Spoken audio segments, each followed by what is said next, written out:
We don't have time to do the Obadiah principle. We may do it again here shortly, because it's in the Old Testament. It turns out all the blood and thunder and destruction and stomping and killing that God is doing in the Old Testament is, yeah, if you hold your mouth one way, that's the way God is. But all the way through these passages, there are little hints. I have hardly read any of them, but there are hints and pictures and insights that that's not the way God really is. Okay, that's the parent yelling out the front door to the kid, "Go on the street!" The kid, "Daddy hates me." Okay. Yeah. I do that good. She knows really well. She knows. I see her watching this. Exactly. But in between all those scary sounding commands is the heart of God. And I think part of it's really kind of fun, because in the Old Testament we expect God to be nice. I mean in the New Testament we expect God to be nice and loving. I'm using a terrible word, I understand that, just for shock value a little bit.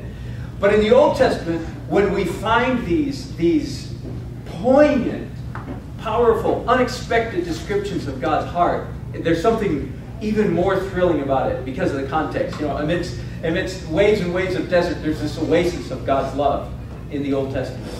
And so we need to go back and reread the Old Testament. Now, some parts are really, really challenging. Really, really challenging. We've talked about some of them in here, and maybe we'll do some more. But we really do need to get to, but what about the New Testament?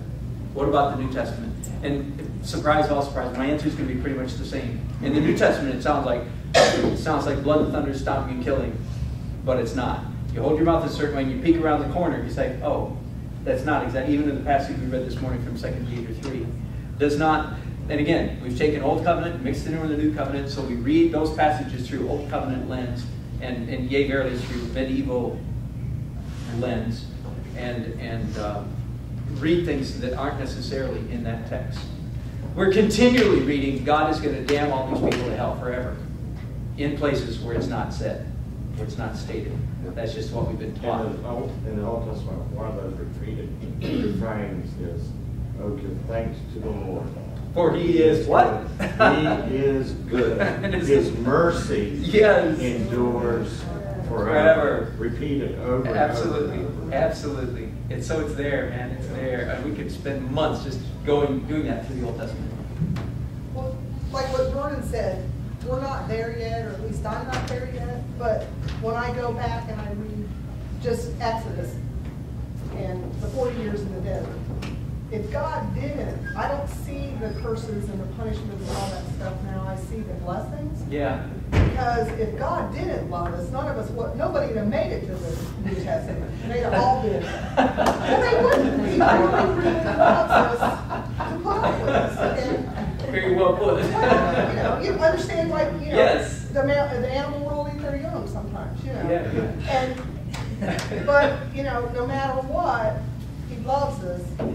Yeah. And the fact, like I said, I see the blessing of all of that now. Where before I saw the punishment and the wrath and the fire and the glory in a bad way. Yes. But in the good way, there's a lot of blessing. Yeah. But if you look at just thinking of being a parent, but you want your child to be happy with your life. That's right. So you tell them, do these things, but don't do these things. That's what we just take them to don't do. Yes. And made them all these things that you read what we had to do. That's right. Exactly. So, but it's really for our good. It is. Absolutely. Exactly.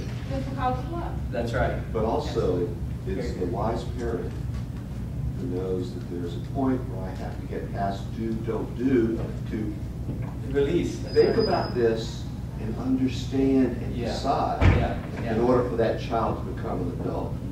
Keep them in childhood forever, even though we may try. That's weird when you see it happening here. I would suggest everyone go to John Sheesby's site.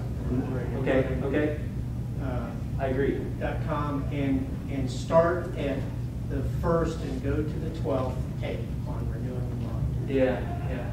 They're all seed messages, the monthly message. Yeah.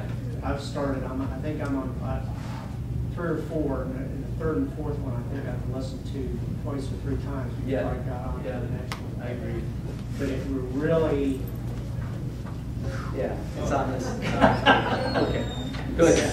We're out of time. Your mind. We need to go. Let me bless you. Yahoo. I just echo what we've already said. Your father is crazy about you.